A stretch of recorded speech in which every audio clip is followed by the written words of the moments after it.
श्री गणेशाय नमः। आपका स्वागत है आपके अपने चैनल वास्तु गुरु में।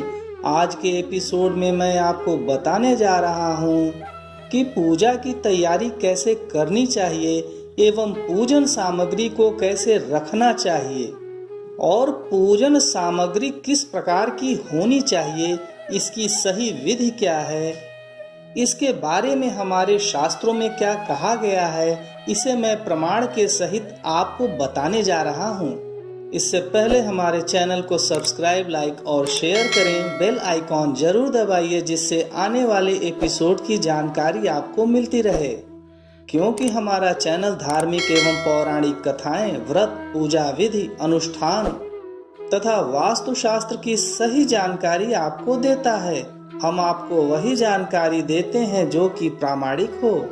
यदि आप वास्तुशास्त्र से संबंधित किसी भी शंका का समाधान करना चाहते हैं तो स्क्रीन पर दिए गए व्हाट्सएप नंबर पर संपर्क कर सकते हैं। आइए जानते हैं कि पूजा की तैयारी कैसे करनी चाहिए, इसकी सही विधि क्या है। पूजा पर बैठने से पूर्व पूजा की आवश्यक तैयारी कर लेनी चाहिए। इसमें सबसे प्रमुख भूमिका होती है जल की। जल कैसा होना चाहिए, इसके बारे में हमारे शास्त्र में कहा गया है, जलम पर्युषितम त्याजम। जी हाँ, ताजे जल को कपड़े से छान करके कलश में भर लें, क्योंकि बासी जल का निषेध है। परंतु इसमें अपवाद भी है। यदि गंगा जल या तीर्थ जल हो तो इसमें बासी का दोष नहीं होता। गांगम वारिन दुष्यति, ऐसा शिव रहस्य में बताया गया है। इसके बाद आचमनी से शंख में भी जल डालकर पीठ पर रख देना चाहिए। शंख को जल में डुबाना मना है। जी हाँ, शंख में जो जल भरा जाता है वह आचमनी से भरा जाना चाहिए, न कि शंख को जल में डुबाकर।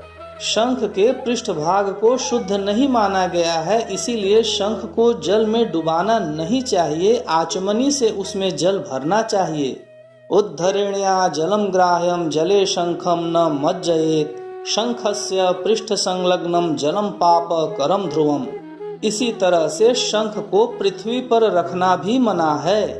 यह शंखम भूय संस्थाप्य पूजयेत पुरुषोत्तमम, तस्य पूजाम न गृह्णाति तस्मात् पीठम प्रकल्पयेत। शंख में चंदन और फूल छोड़ देना चाहिए।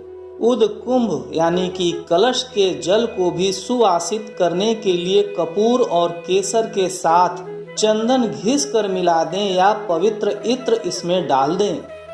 अक्षत को केसर या रोली से हल्का रंग लें, यही सही विधि है। अभी मैंने आपको बताया कि कलश और शंख में जल किस प्रकार से भरना चाहिए एवं शंख को कैसे रखना चाहिए, तथा अक्षत भी हल्का रंगा हुआ होना चाहिए। अब हम जानते हैं कि पूजन सामग्री को रखने का सही तरीका क्या है। पूजन की किस वस्तु को किधर रखना चाहिए, इस बात का भी शास्त्र ने निर्देश दिया हुआ है। इसके अनुसार वस्तुओं को यथास्थान सजा देना चाहिए। अब हम जानेंगे कि अपनी बाईं ओर किस वस्तु को रखना चाहिए और दाईं ओर किस वस्तु को रखना चाहिए तथा सामने किस वस्तु को रखना चाहिए। आइए सबसे पहले जानते हैं कि अपनी बाईं ओर किन वस्तुओं को रखना चाहिए। सबसे पहले हम बात करते हैं जल पात्र की। जी हाँ, सुवासित जल से भरा उदकुंभ यानी कि जल पात्र अपनी बाईं ओर रखना चाहिए।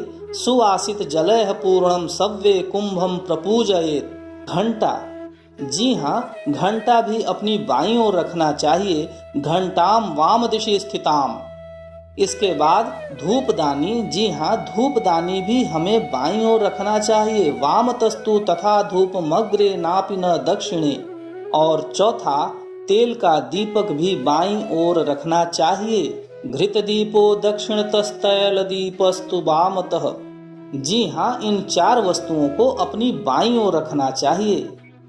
अब हम जानते हैं कि अपनी दाईं ओर किन वस्तुओं को रखना चाहिए।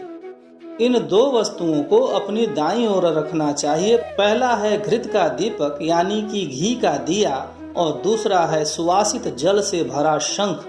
यह दो वस्तुएं हमें अपनी दाईं ओर रखनी चाहिए। शंख मद्भिः पूरयित्वा प्रणवेन च दक्षिणे अब हम जानते हैं कि अपने सामने किन वस्तुओं को रखना चाहिए। जी हाँ, पहला है कुमकुम यानी कि केसर और कपूर के साथ घिसा हुआ गाढ़ा चंदन। जी हाँ, पतला चंदन चढ़ाना निषिद्ध है, ऐसा वाराह पुराण में कहा गया है। द्रवीभूतम घृतम चैव द्रवीभूतम च चंदनम नार्पयेन्मम तुष्टयर्थम घनीभूतम तदर्पयेत्, ऐसा स्पष्ट वाराह पुराण में है। इसके अलावा पुष्प भी हमें अपने सामने रखना चाहिए और पुष्प आदि हाथ में तथा चंदन ताम्र पत्र में नहीं रखना चाहिए, ऐसा स्पष्ट निर्देश है। हस्ते धृतानि पुष्पाणि ताम्रपात्रे च चंदनम गंगोदकम चर्म पात्रे निषिद्धम सर्व कर्मसु। जी हाँ, और भगवान के आगे चौकोर जल का घेरा डालकर नैवेद्य की वस्तु को रखना चाहिए। इस प्रकार से शास्त्र सम्मत तरीके से पूजा की तैयारी करनी चाहिए, जिससे आपकी पूजा सही ढंग से संपन्न हो सके। ऐसी ही प्रामाणिक जानकारी के लिए देखते रहिए आपका अपना चैनल वास्तु गुरु। श्री गणेशाय नमः।